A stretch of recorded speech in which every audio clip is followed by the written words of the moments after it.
భగవన్నామ స్మరణతో పాటు ధర్మబద్ధంగా జీవించి మనిషి జన్మ సార్థకం చేసుకోవాలని సద్గురు శ్రీ మాధవానంద సరస్వతీ స్వామివారు అన్నారు. పోతిరెడ్డిపల్లి హౌసింగ్ బోర్డు ఫేస్ 1, 32 వార్డులోని శ్రీ సీతారామ శివాంజనేయ క్షేత్రంలో జరుగుతున్న వసంత నవరాత్రోత్సవాలలో మంగళవారం శ్రీ మాధవానంద సరస్వతీ స్వామివారు పాల్గొన్నారు.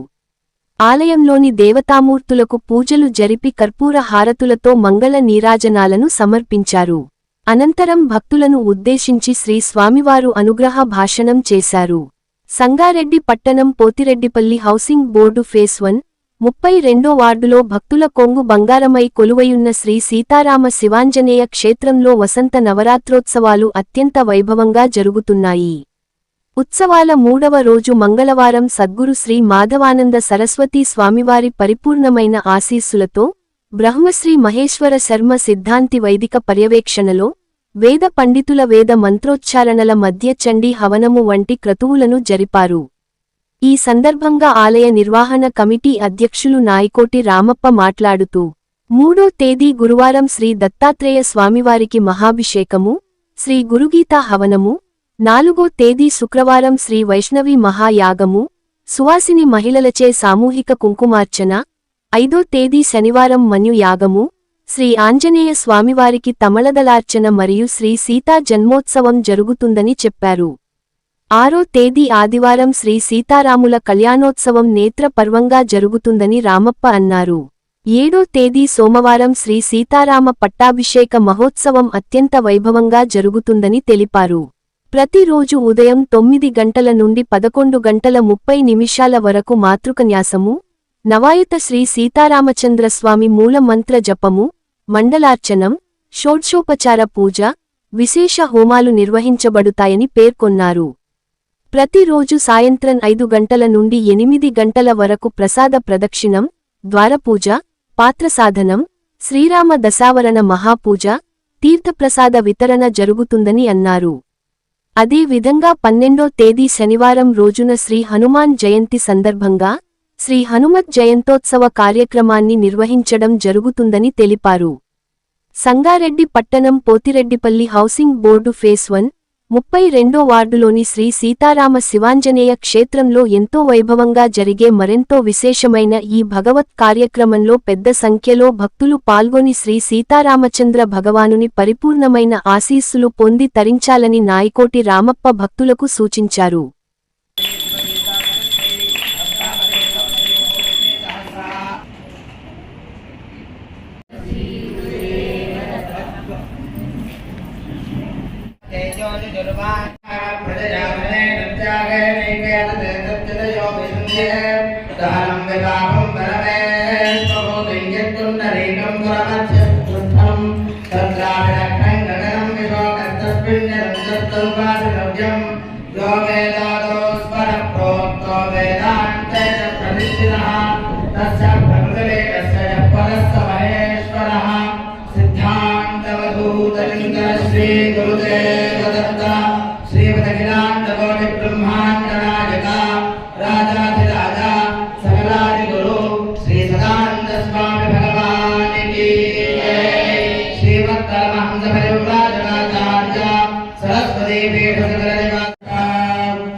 నేను ఇప్పేసి స్వామివారి దర్శనానికి రావాలి.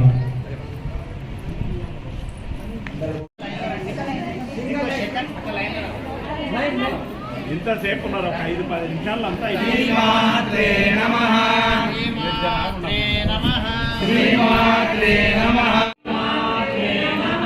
శ్రీమాత్రే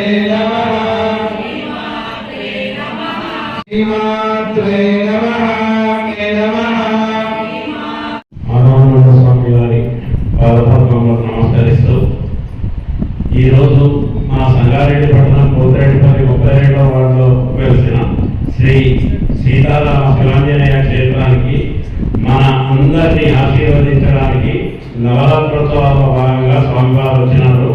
స్వామివారి ఆశీర్వాదం పొంది అందరూ ధరించాలని కోరుకుంటున్నాను. స్వామివారు ప్రతిసారి ఈ గుడి మొదలుపెట్టిన కాడి నుంచి ప్రతిసారి స్వామివారి ఆజ్ఞతోటే ప్రతి ఒక్కటి అవుతుంది. అందరము సంతోషంగా ఉన్నాము. ఈ మధ్యలో చాలా రోజుల నుంచి రాలేకుంటే మనకి ఈసారి మన అదృష్టం మంచిగుండి కార్తీక మాసం ఒక రోజు మొత్తం మనకి సమయం ఇచ్చిండు. ఇప్పుడు కూడా ఈ 9 రోజుల ఒక రోజు ఏ టైంలో చేసుకొని వస్తాను స్వామివారే ఒక్కసారి అడిగితే చెప్పిండు. స్వామివారికి ఎప్పుడు ఆయన ఆశీర్వాదం మన మీద ఉండాలని వారి పదపద్మములకు నమస్కరిస్తూ మదనానంద సరస్వతి స్వామి భగవానికి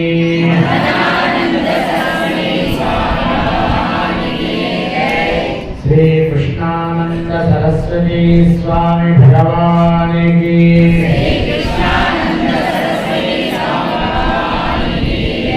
అన్నపూర్ణ మాతాకి వసంత నవరాత్రుల్లో మనం శ్రీరామచంద్రుని యొక్క దివ్యమైనటువంటి ఉత్సవాలు జరుపుకుంటున్నాం. ఉత్సవం అంటే గొప్పమైన పండుగ. ఆ పండుగలో ఎలా ఉండాలి? పండుగ నిండుగా ఉండాలంటే మనస్సు ఉండాలి. మనస్సు లేకుంటే నిండైన పండుగ కూడా దండగవుతుంది. దండుగా కావద్దంటే పరిపూర్ణమైన ఇష్టంతో కార్యం చేయాలి. ఇష్టంగా వెళితే పచ్చిపులుసు కూడా పరమాన్నంలాగా ఉంటుంది. ఇష్టం లేకుంటే పరమాన్నం కూడా పచ్చిపులుసు కంటే అధ్వానంగా ఉంది. పరమాత్మ కూడా చూసేది ఏంటంటే నీ ఇష్టం ఎంత ఉంది. భగవంతుడు చూస్తాడా? భగవంతుడు చూడనే కాదు. మనకేమనిపిస్తుంది? దేవుడు అనేవాడు ఏ చూడకుండానే ఇవ్వాలి మన కాన్సెప్ట్. ఇస్తాడు అని చూస్తాడు. మనం కూడా పిల్లలను అన్నీ చూస్తామని వాళ్ళు పక్కదారి పడకుండా చెడు మార్గాలు పోకుండా ఇవన్నీ చూస్తూ వాళ్ళని పోషిస్తారు. చూడకుండా పోషించే తల్లిదండ్రులు వాళ్ళు వేస్ట్ తల్లిదండ్రులు, పనికిరంటారు. కాబట్టి చక్కటి మార్గంలో పిల్లలు పోవాలనుకున్నప్పుడు తల్లిదండ్రులు చక్కటి దృష్టి పెట్టాల్సి వస్తుంది. ఎటువంటి దృష్టి పెడితే వారు ఎటువంటి తయారయ్యారు?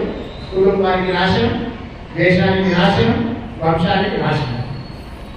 ఆ విధంగా ఉండకుండా ఉండాలంటే తల్లిదండ్రుల యొక్క పూర్ణమైన దృష్టిలో పిల్లలు పెరగాలి. మన పిల్లలు మన దృష్టిలో ఎలా పెరగాలని మనం కోరుకుంటామో తన దృష్టిలోనే పిల్లలందరూ కూడా తన వైపే చూస్తూ పెరగాలని పరమాత్మ కూడా కోరుకుంటాడు. పరమాత్మ కూడా అయితే పరమాత్మ మన డీవియేషన్ కానివ్వడు. డీవియేషన్ అయితే వెంటనే మనకు ఫలితం కాదు. కానీ వీ డోంట్ కేర్. మనం ఏం చేస్తాం? అది మంచి అయితే మన వల్ల, చెడు అయితే భగవంతుని వల్ల, లేదా పక్కింటి వారి వల్ల, ఇంకోటి వారి వల్ల, వాడు వీడు అనుకుంటూ అసలు విషయం మర్చిపోతుంది. కానీ పరమాత్మ ఒకసారి హింట్ ఇచ్చినప్పుడు మనం కనుక కేర్ఫుల్గా ఉంటే మనకి ఎట్టి పరిస్థితుల్లో కూడా ప్రమాదం జరగదు. మనం ఏం చేస్తామంటే కేర్ అని ఏడ్చేదాకా కేర్గా ఉంటారు. ఇంకేంటి మన కింద మొత్తుకునే దాకా మనకు భగవంతుడు జ్ఞాపకం రాదు. వచ్చిన తర్వాత పరమాత్మ పర్వాలేదు లైన్లో వచ్చేసాడు అని కాపాడు. తెచ్చేంత వరకు మాత్రం తప్పనిసరిగా పరమాత్మ అన్ని విధాల మనం రక్షించడం కోసము శిక్షణ కాలాన్ని ఇస్తాడు. పరమాత్మ చేసేదండి శిక్ష కాదు. పరమాత్మ దగ్గర శిక్ష లేదు, శిక్షణ, రక్షణ. ఆ పరమాత్మ సన్నిధిలో మనం ఉన్నాం. సరే, భగవంతుని యొక్క దివ్యమైనటువంటి చరణాలందు మన మనస్సు నిలిపినామనే అనుకుంటుంటాం. అందరూ భగవంతుడు కూడా అనుకుంటాడు. ప్రపంచంలో అత్యంత అమాయకమైన వ్యక్తులు ముగ్గురు. ఒక గంట, ఇంకొక ఇద్దరు వేరే.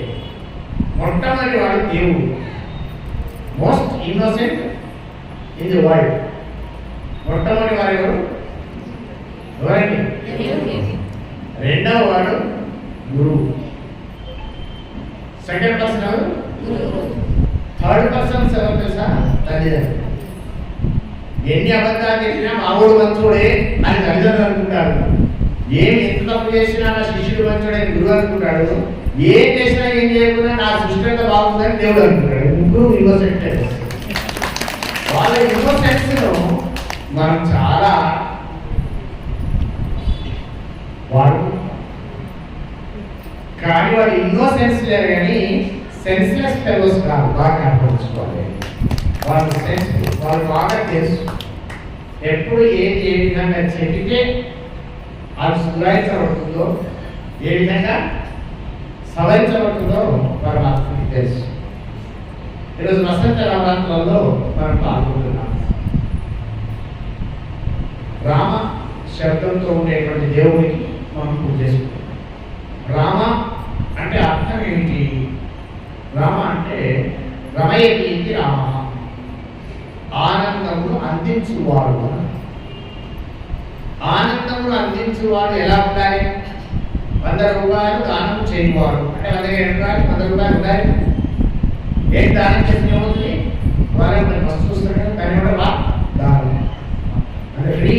ఏమనుకోండి చేయాలంటే వా దానం, దాంతో అయ్యేదని పోయేది. కానీ నిజంగా దానం చేయాలంటే ఏం చేయాలి? 100 రూపాయలు మీ దగ్గర ఉండాలి. 100 రూపాయలు దగ్గర 100 రూపాయలు దానం చేస్తే అంటే రమయీతి రామ, ఆనందము అందించువాడు అన్నప్పుడు ఏముండాలి చెప్పండి? ఆనందం ఉండాలి. నిండుగా ఆనందముతో ఉండి అందరికీ ఆనందము పంచువాడు మన రామచంద్రుడు. అది బాగా నిండుగా ఆనందంగా ఉంటాడా? ఉండాలి అంటే ఉంటాడు. ఎందుకంటే నిండు కుండ దొరకదు. ఉండాల్సింది కంటే చాలా కష్టం. నిండు దొరకాయి. ఇప్పుడు బిడ్డ కూడా నీళ్ళు పట్టుకొచ్చేటువంటి అవకాశాలు లేవు. పైప్లో వస్తాయి, ఏమైందో తెలియదు. మొత్తం పైప్లో వచ్చి దానికి 6 వరకు గ్లాస్ వరకు కాదు. కాబట్టి ఆ నిండు కుండ ఎక్కువచ్చిన వాళ్ళకి ఆ విషయం తెలుస్తుంది. నిండు కుండ దొరకదు, సగం కుండ దొరకకుండా ఉండదు. బాగా కుండ ఉన్నంతసేపు తొలగడం ఉంటుంది.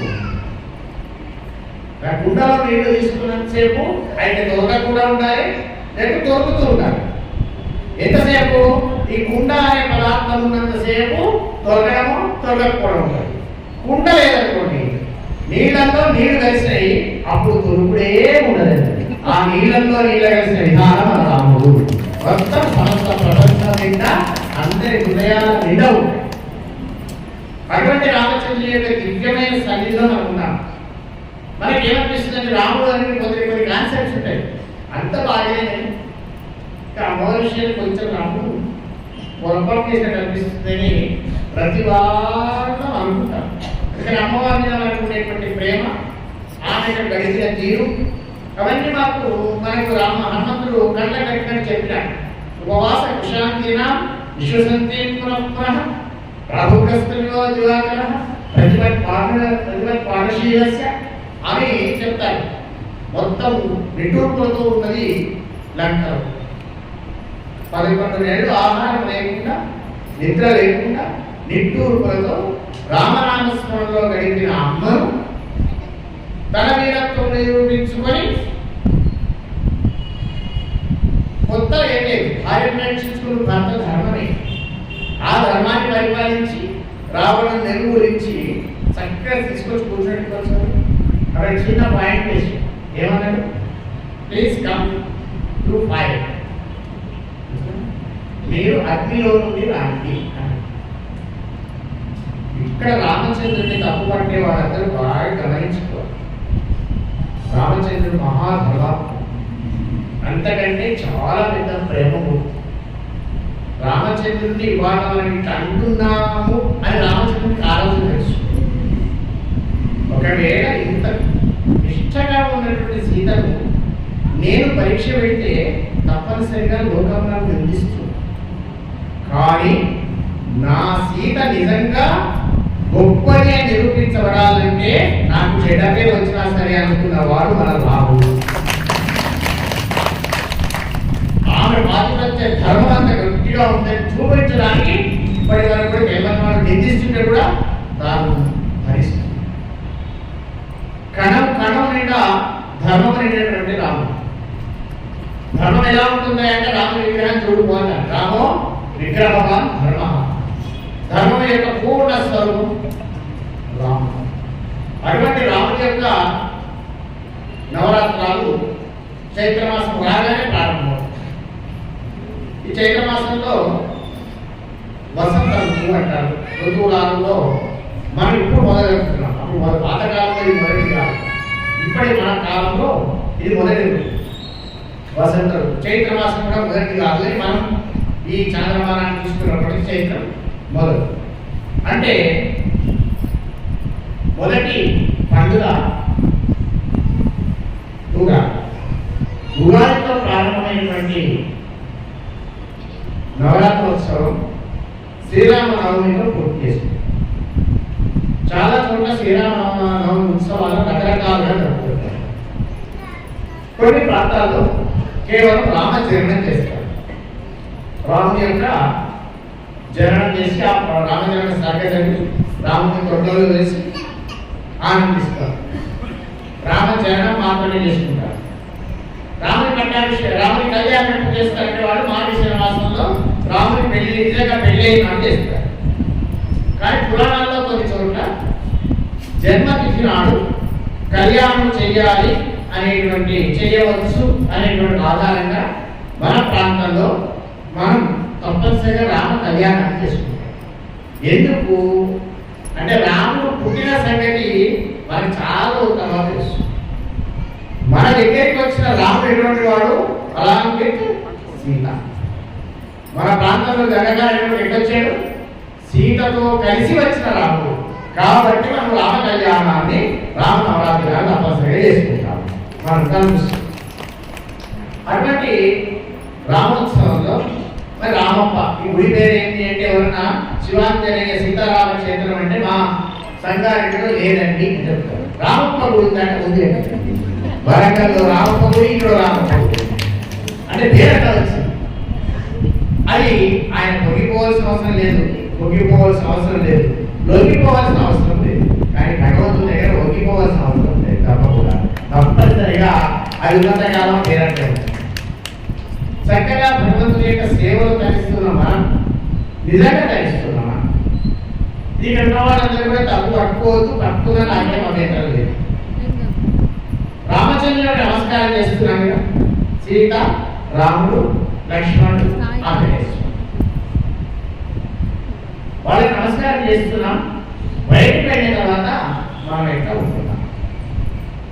ఒక వ్యక్తి అంటాడు, ఏమయ్యా నువ్వు సీతారామచంద్ర స్వామికి ఆంజనేయ స్వామికి నమస్కారం చేస్తావు కదా, నువ్వు ఎందుకు నమస్కారం చేసినావు? ఇసిలియే ప్రాణం కియా అని అడిగితే మనం ఏం చెప్తాము? మా రాముడండి ఆదర్శవంతుడు, దేవుడు అనే పదం పెట్టుకోండి. మా రాముడు మానవ రూపం తెచ్చినటువంటి పరమాత్మ, పురుషోత్తముడు, తండ్రి మాట జగదాటని వాడు, తోపుట్టులను చక్కగా చూసుకున్నటువంటి వాడు, భార్య బాధ్యత ధర్మాన్ని నిరూపించినటువంటి వాడు. మరి అమ్మవారికి దండం పెట్టాయా? అసలు అమ్మ అంటే ఎలా ఉంటారో సీతమ్మ చూసి నేర్చుకోవాలని మా సీతమ్మ అందుకే దండం పెట్టినాము. మరి లక్ష్మణుడికి దండం పెట్టినాయా అంటే అన్నకు సేవ ఎలా చేయాలంటే లక్ష్మణుడిని చూసి నేర్చుకో. అందుకని లక్ష్మణ నమస్కారం చేస్తాను. మరి ఆ కింద కూర్చోడు కదా, ఆయనకి దండం పెట్టాయా ఆంజనేయ స్వామికి అంటే ఒక గురువు, ఒక ప్రభు, ఒక తల్లికి వారి వంశానికి ఏ విధంగా సేవ చేయాలి అనేది నేర్పినటువంటి వాడు, పరోపకారానికి ప్రతీక అయినటువంటి వాడు ఆంజనేయ స్వామిని అత్యంత పెట్టినాము. సరే చెప్పిన తర్వాత ఈ విన్న ఆయన ఇంట్లో ఫాలో ఇంటికి వచ్చేసరికి పరిస్థితి ఏంటంటే పోగానే తండ్రి ఏమిరా ఎక్కడికి పోయావు? నీకే మొట్టమొదటి తండ్రి మాట అంటే కలిసి మాట జవదాటని వాడు తండ్రి మాటకు మాటేస్తాడు. లేదా తల్లిదండ్రులను ఎవరు వచ్చి మీ అమ్మాయి నాయకుడంటే వాళ్ళకి ఇక్కడికి వచ్చే వీలైతే లేదు. ఓల్డ్ ఏజ్ హోమ్ అంటే వృద్ధాశ్రమంలో ఉంటారు, చాలా హాయిగా ఉన్నారు. అంటే వాళ్ళకంటే హాయిగా ఉన్నారు, అంతే కదా. తండ్రి మాట జవదాటని రాముని పూజ చేస్తావు, తల్లిదండ్రులకు అన్నం పెట్టకుండా వృద్ధాశ్రమం చేస్తావు. నీ బతికే బతుకు బాగా ఆలోచింది. మొట్టమొదటి రెండవది ఏమైనా పోతున్నాను ఏం లేక తమ్ముడి మీద కేసు పెట్టి పోతున్నాను అంటే తమ్ముడు ఎలా చూసుకోవాలో చెప్పిన రాముని పూజ చేస్తాడు, అన్న మీద కేసు పెట్టేందుకు తమ్ముడికి కేసు పెట్టేందుకు. అవునా? నిజంగా నువ్వు మనిషినేనా? ఆలోచించు. ఏమయ్యా భగవంతుడి సేవ చేస్తున్నా, ఏమిటే పొద్దులేసి ఆయన చేసే పువ్వులే దండబెట్టి అయిపోయి ఆంజనేయ స్వామి చేసే సేవకు ఈ సేవకు ఎక్కడ చేస్తాను. ఏమో ముఖాలని ఇంత మాడిపోయినట్టున్నాయని అంటే పిల్లలు చెప్తారు, మా అమ్మ నాయన వాళ్ళ ప్యారెంట్ పైకి వేసి ఉంటారు. ఆదర్శ దంపతులైన రామచంద్రుడు సీతమ్మ వారికి నమస్కారం చేసి ఇంత పెళ్ళామూడు కొట్లాడుకుంటే వాళ్ళ బతికింది. కాబట్టి మెసేజ్ కరెక్ట్ తీసుకున్నదానికి రామచంద్రుడి దగ్గరికి రండి. రామచంద్రుడు ఆచరించిన దాంట్లో లవలేశం మాత్రం ఆచరించినా మీరు రామచంద్రుడు పూర్తిగా నమస్కారం చేసుకోవాలి. ఆంజనేయ స్వామి తీసుకుంటే ఎందుకండి ఆయనకి ఏంటంటే ఓ పరోపకారం చేసి నువ్వేం చేస్తున్నావండి? ఏం లేదు, పక్క వాడికి నాకు ఒక పావు గజం చాలా పైసాకి వచ్చింది, అందరినీ ఇద్దరే కలిసి 5 లక్షల రూపాయలు ఖర్చు పెట్టుకోకుండా మరి పరోపకారం కోసము ఆంజనేయ స్వామి పరోపకారం ఎంత ఆలోచన చేయండి. రాముడికి సంబంధం లేదు, సీతకు సంబంధం లేదు, ఎవరికి సంబంధం లేదు. రాముడి భార్యను రావణాసురుడు ఎత్తకపోతే ఈయన ప్రాణాలను తెగించి 100 యోజనాల విస్తీర్ణమైనటువంటి సముద్రాన్ని దాటి తోట కూడా రాబెట్టుకొని అమ్మవారిని అయ్యాన్ని కలిపిన మహానుభావుడు హనుమంతుడు. దానికేం సంబంధం లేదు. అటువంటి పరోపకార బుద్ధిని అందరూ నమస్కారం చేస్తూ పావుగల దాని కోసం లక్షలు ఖర్చు పెట్టి తల్లుకుంటారు చెప్పాడు. కాబట్టి ఏది మనం నిజంగా దండం పెడుతున్నాడు కూడా పెడుతున్నాడు. కాబట్టి దండం నిజంగా పెట్టాలంటే పరమాత్మ యొక్క ఆదర్శప్రాయమైనటువంటి ధర్మాన్ని మనం గ్రహించాలి. అంటే ఇప్పుడు వాళ్ళ స్వామి మనల్ని అక్కడ అంటున్నాం అంటే ఎవరు అప్లికేషన్ చేసుకుంటే చేసుకునేవాళ్ళు మీ ప్రవర్తన మీరే ఒకసారి పరీక్షించుకోండి. పరీక్షించుకొని శిక్షించుకోగలరు. మార్పు అనేది తప్పనిసరిగా మానవునికి మాత్రమే సాధ్యం. స్వభావాన్ని మార్చుకునే శక్తి మానవునికి మాత్రమే ఉంది. స్వభావం వీడకుండా దృఢమైన మంచి స్వభావాన్ని ఉంచుకునే శక్తి మానవుడికి ఉంది. ఒక చోట సాధువు గారు వెళ్తున్నారు. సాధువు గారు వెళ్తుంటే ఒక తేరు నీళ్ళలో కొట్టుకుంటుంది. స్కార్పియన్. ఈ సాధువు గారి సాధువు లక్షణం ఏముంటుంది? శాంతమిచ్చంది సాధువ. ఎవరు ఏ విధంగా కూడా బాధపడకుండా అందరూ ప్రశాంతంగా ఉంటే సాధువు సంతోషం. సాధువు సంతోషం ఆయన చేసే దండల వల్ల, ఆయన ఇచ్చే పండ్ల వల్ల ఉండదు. ప్రపంచంలో అందరూ మంచిగా ఉంటే సాధువు సంతోషం. ఆయన నిజమైన సాధువు. ఇప్పుడు దేవుడు నీళ్ళలో కొట్టుకోబోతుంది కదా, సాధువు హృదయం గ్రహించినాడే నేను కొట్టుకోలేదు చచ్చిపోతుంది కదా అని ఏమంటాం చేయి పెట్టి దేవుడు కూడా ఏం చేస్తుంది? ఒకటి ఖచ్చితంగా కలుస్తున్న సంగతి తెలుస్తుంది. నీ యొక్క సంఘటన తేల తాగేటువంటి దేవుడు కలిస్తే వస్తుంది. దేవుడు కలిసి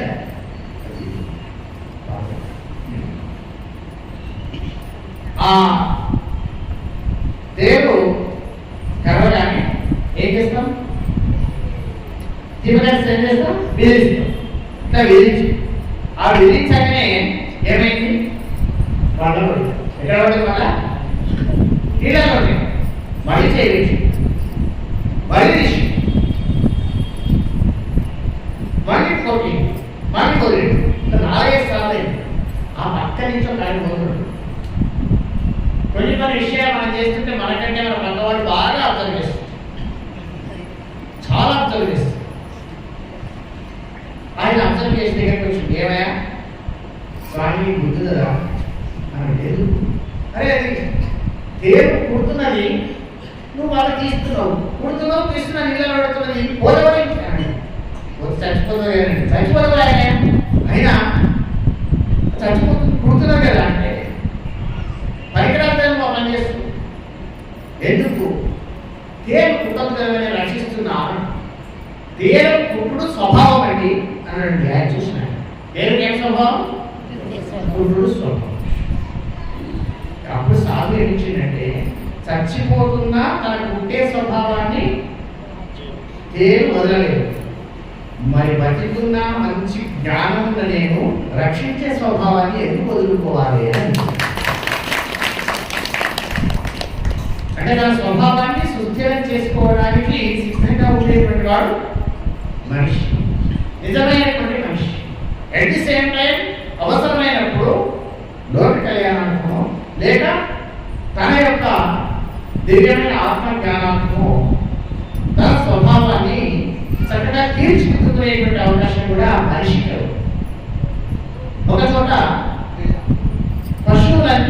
పశువులు జంతువులు అని సమావేశం పెట్టుకున్నాయి. అందులో ఏమున్నాయి? సింహాలు, ఏనుగులు, పులులు, గొర్రెలు, గాడులు, ఇవన్నీ పశువులు, జంతువులు. అందులో ఆ సమావేశం సారాంశం ఏంటంటే ఫస్ట్ గాడి గారు సభ ప్రారంభం చేశారు. ఏమి అందరూ ఏమంటారు? తల్లిదండ్రులు పట్టించుకోని వాళ్ళను, ఆడిన మాట తప్పిన వాళ్ళను గాడిద అని తింటారు. ప్రపంచంలో ఏం దొరకలేదా? నా పేర దొరికిందా? ఆడిన మాటలు తప్పిన గాడిద కొడుకు అని తింటారు. మరి నా పేర దొరికిందా? ఎగ్జాంపుల్ నేనే ఉన్నా. ఇక ఒకరి మీద ఒకడు అనేక రకాలైనటువంటి సదనంగా మాడుతుంటారు, ఎత్తులు వేస్తుంటారు. అప్పుడు సెకండ్ ఏం చేసింది? నక్కగా వేశారు, బాక్స్ వేసి ఏమంటే ఎవరన్నా ఎత్తులు వేస్తుంటే చిత్తుల వారి నక్క అన్నీ అంటారు.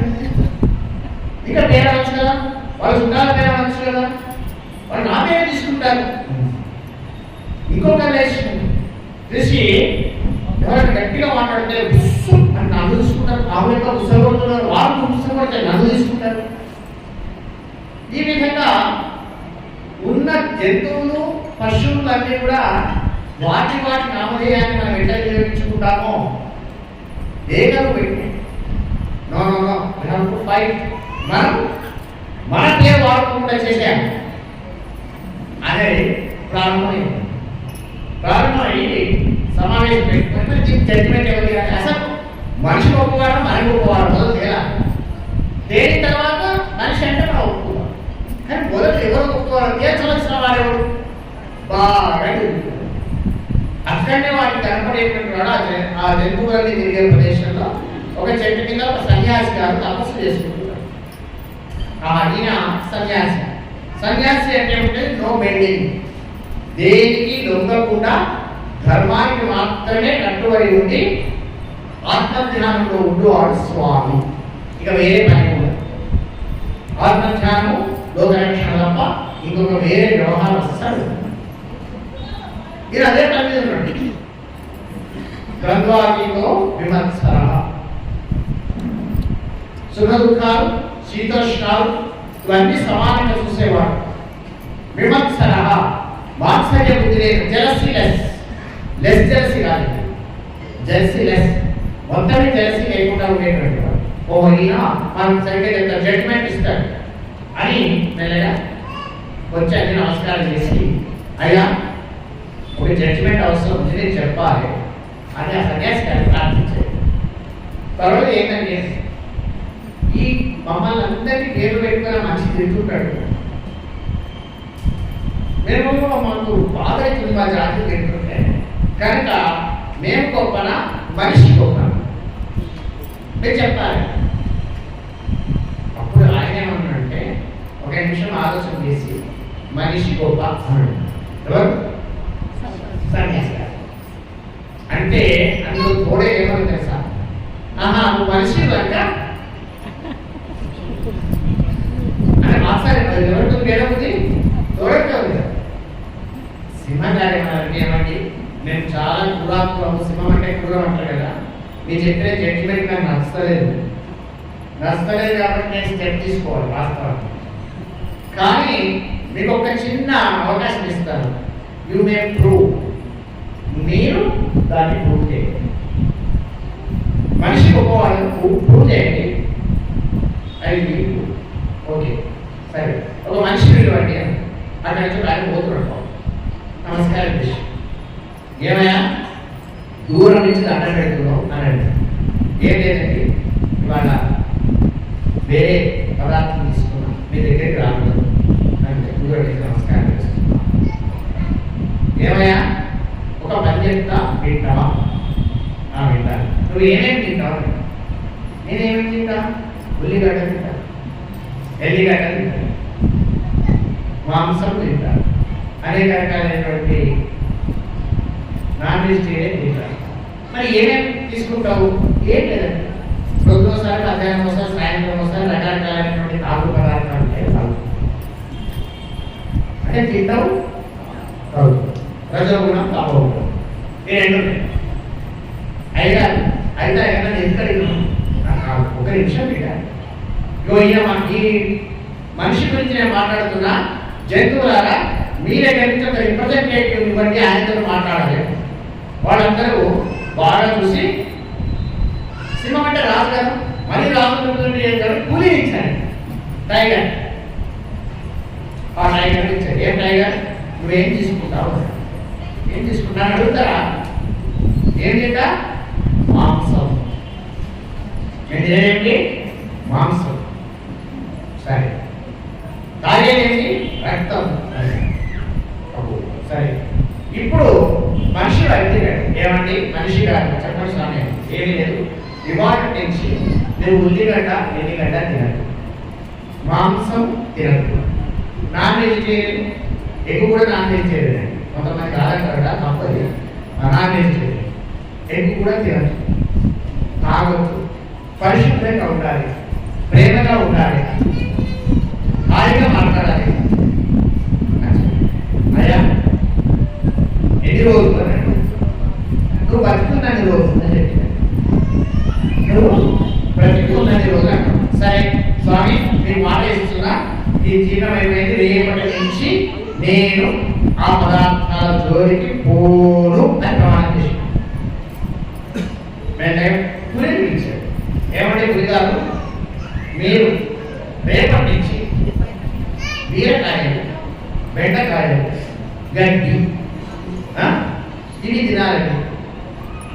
దయచేసి మీకు కావాల్సినంటే నీళ్ళు తాగండి, కాబట్టి పాలు తాగండి, నేను రక్తం తాగండి. తలకాయ గురించి తాగండి. ఎవరు? నేను ఎవరంటూ మాట్లాడుతున్నాను?